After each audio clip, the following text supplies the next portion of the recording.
Welcome friends, आपका स्वागत है आपके अपने चैनल एफएससी पर। दोस्तों, अपने चैनल के माध्यम से आज हम लोगों ने एक नया प्रयोग, एक नया इंसेंटिव शुरू की है उन बच्चों के लिए जो ग्रामीण परिवेश में रहकर प्रयागराज जैसी जगहों पर आने के बारे में सोचते हैं, किन परेशानियां और किन भावनाओं, किन उद्वेगों में रहते हैं, उनसे संबंधित एक चर्चा नव प्रवेशियों का प्रयागराज में आगमन या नव प्रवेशियों का प्रयागराज में सुस्वागतम पर चर्चा करने के लिए आज हमारे साथ उपस्थित हैं श्री कौशलेंद्र मिश्रा जी।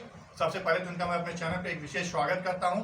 आप सभी को इनका एक छोटा इंट्रोडक्शन इस प्रकार दे दूं कि अतुल्य प्रतिभावान और कई विषयों में महारत हासिल कौशलेंद्र मिश्रा जी आज उन नव प्रवेशी छात्रों का मार्गदर्शन के लिए हमारे बीच उपस्थित हैं, जिन्हें प्रयागराज आना है और प्रयागराज में आते समय उन्हें किन समस्याओं या किन भावनाओं, किन उद्वेगों का सामना करना पड़ता है, उस पर चर्चा करेंगे। कौशलेंद्र जी, पहले तो बच्चों मैं आप लोग का स्वागत करना चाहता हूँ अपने चैनल पे।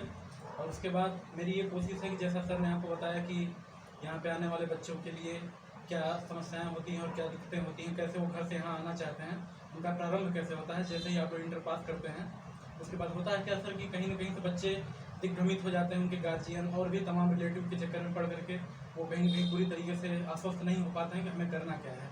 और कुछ गार्जियन के चक्कर में या कुछ कहीं और भी चक्कर में पड़ करके उनको लगता है कि हम इलाहाबाद जाएँ या ना जाएँ, कुछ सफलता और कुछ असफलता, इन सारी चीज़ों के बीच में रह करके वो अपने आप को समझ नहीं पाते हैं। हालांकि उनको ऐसा होना नहीं चाहिए। क्योंकि जो भी बच्चे आना चाहते हैं वो स्वयं पे भरोसा रखें, दुनिया का ना देखें कि अगले के साथ क्या हुआ, मेरे साथ क्या हुआ।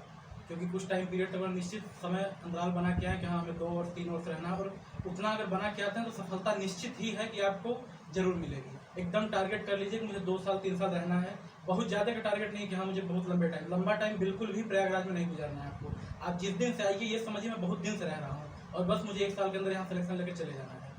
तो मेरी कोशिश ये है कि आप लोग यहाँ पे आइए, आप लोग का स्वागत है। और अगर आप लोग को देखिए 3 प्रकार की परीक्षाएं यहाँ पे हैं। जैसे मान लीजिए एक दिवसीय परीक्षा हो गई, दूसरा आपकी शिक्षक भर्ती परीक्षा हो गई और तीसरी कहीं की सिविल सेवा। यही तीनों में बच्चे इर्द गिर्द इसी के इर्द गिर्द घूमते रहते हैं। और आप अपना ये चयन कर लीजिए कि आपको किस क्षेत्र में जाना है। आपके पास कम टाइम है, एक दिवसीय परीक्षा को देखिए। थोड़ा सा अगर आपके अंदर पेशेंस है आपके और आपके गार्जियन के अंदर, तो आप सिविल सेवा में जाइए। और आपका अगर शिक्षक भर्ती में है, कहीं कहीं आपको ये लगता है कि हम इसलिए पैदा हुए हैं कि हम कहीं ना कहीं शिक्षक बन करके इस देश के कर्णधार में अपनी भावी भूमिका निभा सकते हैं, तो आप लोग उसमें जाइए। और इसी प्रकार से मैं कहीं ना कहीं आपको सब्जेक्ट के चयन पे थोड़ा सा विश्लेषणात्मक चर्चा करना चाहता हूँ। जैसे आप यहाँ पे आते हैं तो आपको सबसे पहले ये लगता है कि हम कौन सा सब्जेक्ट लें। अगर विश्वविद्यालय में आप चयन हो जाता है आपका और कहीं कहीं आप यहाँ पढ़ते हैं, तो हालांकि जीएस के तो 4 5 6 पार्ट हैं, लेकिन मैं मूल रूप से जैसे इतिहास हो गया, भूगोल हो गया और राजनीतिक विज्ञान हो गया, मैं इस पर इसलिए आपको फोकस करना चाहता हूँ कि कहीं न कहीं ये जीएस के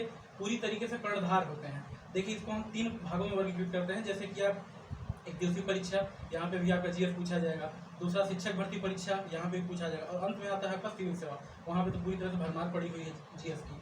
तो कहीं ना कहीं से आप इसको 3 भागों में विभाजित कीजिए और कोशिश ये करिए कि कहीं न कहीं से ये चीज़ें आपको किस तरीके से पढ़ना है। किसी भी सब्जेक्ट का आप चयन इस प्रकार से करिए कि वो आपको भविष्य में किस प्रकार से उपयोगी साबित हो सकता है। जैसे मान लीजिए आप सिविल में हैं, तो आपको ये ऐसा सब्जेक्ट का चयन करिए कि आप शिक्षक भर्ती में भी वो सब्जेक्ट काम आ जाए, एक दिवसीय परीक्षाओं में भी आ जाए। तो इसलिए मैं आप लोग से गुजारिश करता हूँ कि इन सब्जेक्ट पे आप अपनी अच्छी पकड़ बनाइए। और देखिए, हर सब्जेक्ट पे आपकी बहुत अच्छी पकड़ होने सिलेक्शन नहीं होता है। 3 विषयों पे 4 विषयों पे आप अच्छी पकड़ बनाइए, 2-3 सब्जेक्ट जो बचते हैं उस पर आपका एवरेज रहेगा, तभी सिलेक्शन होता है। आप किसी भी सिलेक्शन को उठा के पीछे का देखेंगे तो ये नहीं कि हर बच्चा हर चीज़ में महारत हासिल कर सकता है, ये असंभव वाली बात है। सर, जैसा कि अभी मैं विषयों के चयन संबंधित एक छोटी सी परिचर्चा की, मैं उस पर चाहूंगा कि आप विद्यार्थियों को ये जरूर बताएं किन विषयों का कॉम्बिनेशन किस परीक्षा के लिए महत्वपूर्ण होता है। देखिए, कॉम्बिनेशन की बात सर जहाँ तक आती है कि कॉम्बिनेशन तो कुल मिलाकर के शिक्षक भर्ती बहुत ज़्यादा अपनी भूमिका निभाता है। और चीज़ें ये होती हैं कि उसमें जैसे मान लीजिए कि एक टीजीटी पीजीटी शिक्षक भर्ती का, इसमें यूपी का सबसे पेट एग्जाम हो चुका है। अगर शिक्षक भर्ती में आप आना चाह रहे हैं तो उसमें आपके सब्जेक्ट पर पकड़ बनानी पड़ती है। तो जैसे हमारी टीजीटी के लिए तो कॉम्बिनेशन चाहिए होता है कि जिस प्रकार से हाई स्कूल स्तर तक टीजीटी होती है, तो हाई स्कूल में आपको इतिहास, भूगोल, राजनीतिक विज्ञान और साथ यही 4 चीज़ें पढ़ाई जाती हैं। तो कहीं न कहीं से ग्रेजुएशन में अंतिम साल तक या 2 साल तक भी आपका अगर है तो उसमें 4 सब्जेक्ट में 2 सब्जेक्ट आपका होना चाहिए। और उसके इतर जो 2 सब्जेक्ट, अगर आप चाहते हैं कि जो 2 सब्जेक्ट हमारे पास हैं उसको छोड़ करके हम दूसरे विषयों से परीक्षा लेना चाहते हैं, जैसे मान लीजिए इतिहास और राजनीति अगर है ग्रेजुएशन में, और आप चाहते हैं कि पॉलिटी से और भूगोल से आप देना चाहते हैं, तो भी मतलब कुल मिला के मेरे कहने का मतलब कि कहीं न कहीं बस 2 सब्जेक्ट आपका ग्रेजुएशन में होना चाहिए, आपका कॉम्बिनेशन पूरी तरीके से कंप्लीट है। और अगर मान लीजिए आपका झुकाव होता है कि यार मैं इस पर किसी और परीक्षा में असफल हो रहा हूँ, मुझे एक सब्जेक्ट में मेरी पकड़ है तो मैं शिक्षक भर्ती की तरफ जाऊँ, तो इसलिए मैं बता रहा हूँ कि ये जीएस है और कहीं ना कहीं आपका हर जगह बहुत बेहतर भूमिका निभाता है। सर एक चीज़ और, जैसे सामान्य अध्ययन की महत्वपूर्ण भूमिका तमाम परीक्षाओं में रही है, उसके तत्वाधान में अगर मैं आपसे ये जानना चाहता हूँ कि सिविल सेवा परीक्षा में आने के लिए एक प्रतियोगी छात्र को शुरुआती किन विषयों पे अपनी पकड़ को मजबूत करना अति आवश्यक होगा, कृपया बच्चों को बताएं। सर जैसा मैंने आपको बताया कि आप देख रहे हैं कि इन 3 विषयों पे तो मजबूत बहुत अच्छी पकड़ होनी चाहिए, क्योंकि आप हमेशा आप देख रहे हैं यूपीएससी का एग्जाम हुआ, यूपीएससी अभी 12 जून को है, तो आप लगातार ये देखते आ रहे हैं कि इन सब्जेक्ट के साथ साथ समसामयिकी अर्थात करंट अफेयर्स की भूमिका बहुत ही ज़्यादा बढ़ती जा रही है। जैसे आप वैश्विक स्तर पर इस समय देख रहे हैं कि रूस और यूक्रेन की समस्या चल रही है, और भी तमाम जगहों पे सारी चीज़ें चल रही हैं अंतर्राष्ट्रीय राष्ट्रीय स्तर पे।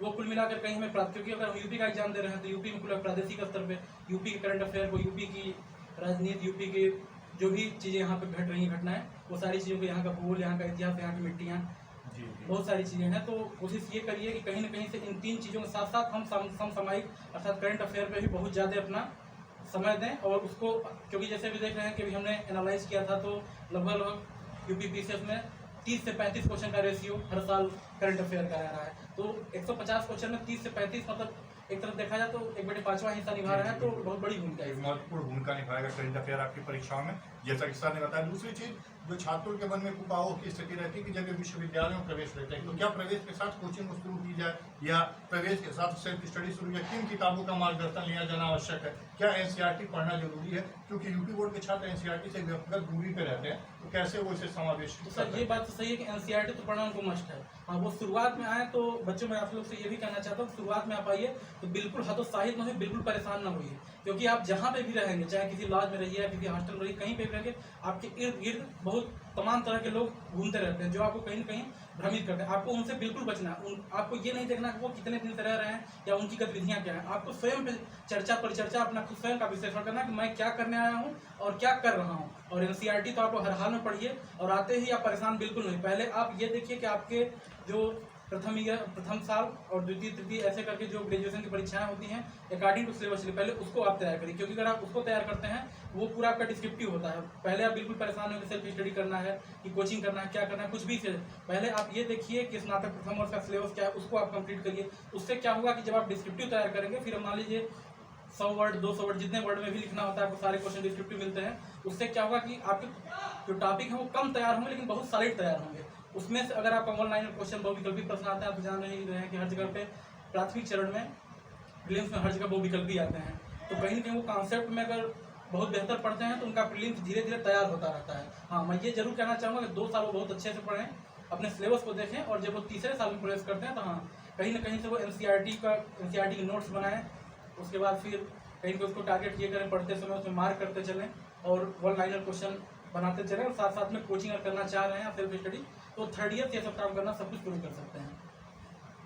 सर जैसा एक चीज़ होता है कि हमारे तरह से प्रयागराज के जैसे शहरों में मध्यम वर्गीय परिवार के बच्चों का समावेशन ज़्यादा होता है। इस तरह के बच्चे अगर आते हैं तो आपको क्या लगता है कि प्रयागराज में एक सामान्य छात्र को अपने विद्यार्थी जीवन को जीने के लिए अमूमन कितनी आर्थिक सहायता घर से लेने की आवश्यकता पड़ सकती है, उसे वो किस तरह से समावेशित कर सकता है? सर यहाँ पे बात ये आती है कि अक्सर बच्चे समावेशन की जो आप बात कर रहे हैं, तो अक्सर बच्चे मध्यम वर्गीय परिवार से हैं, वो कहीं ना कहीं पार्टनरशिप में रहते हैं। तो पार्टनरशिप में रहने के लिए मान लीजिए कि अगर उनकी कोई भी गलत आदतों के वो शिकार नहीं है, या मान लीजिए सामान स्थिति सब कुछ सही चल रही है, तो मैक्सिमम 5-5.5 हज़ार रुपये एक पर व्यक्ति बहुत आराम से चल जाए। क्योंकि अगर 2 पार्टनर रहते हैं तो 5-10 हज़ार रुपये हो जाएंगे। 10 हज़ार बहुत अच्छे तरीके से वो सर्वाइव कर सकते हैं यहाँ पे। और अकेले हैं तो मान लीजिए वही 6 से 7 हज़ार, क्योंकि यहाँ पे थोड़ा सा मकान मालिकों की रवैया थोड़ा दूसरे टाइप की होती चली जा रही है।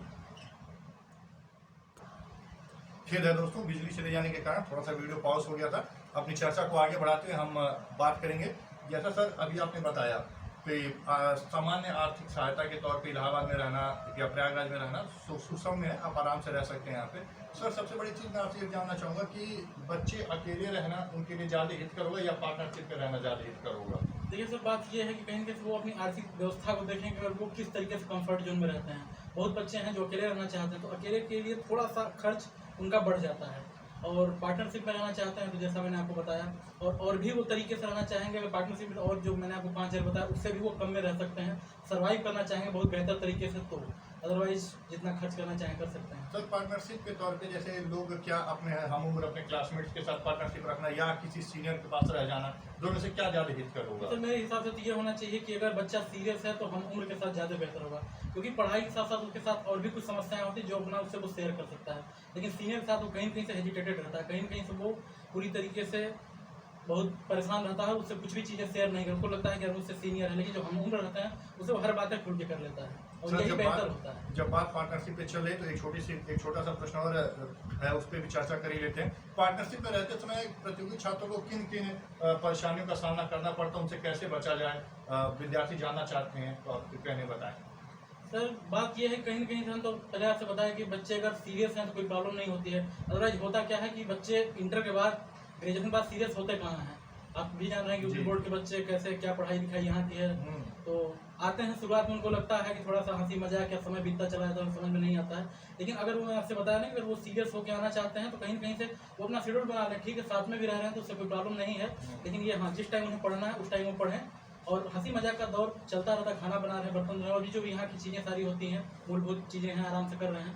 तो बहुत समस्याएं तो मुझे नहीं समझ में आता, हाँ बस अंडरस्टैंडिंग दोनों के बीच में होनी चाहिए। और मेरी कोशिश ये है कि अगर वो सम उम्र हैं या मान लीजिए इंटर तक साथ पढ़े हैं या ग्रेजुएशन में साथ पढ़े हैं तो उनकी अंडरस्टैंडिंग बेहतर हो जाती है। तो वो कहीं न कहीं से उस बच्चे को या उस पार्टनर को साथ में रखें जिसको वो बहुत अच्छी तरीके से जानते हैं, किसी नए बच्चे के साथ सर्वाइव करने की कोशिश न करें।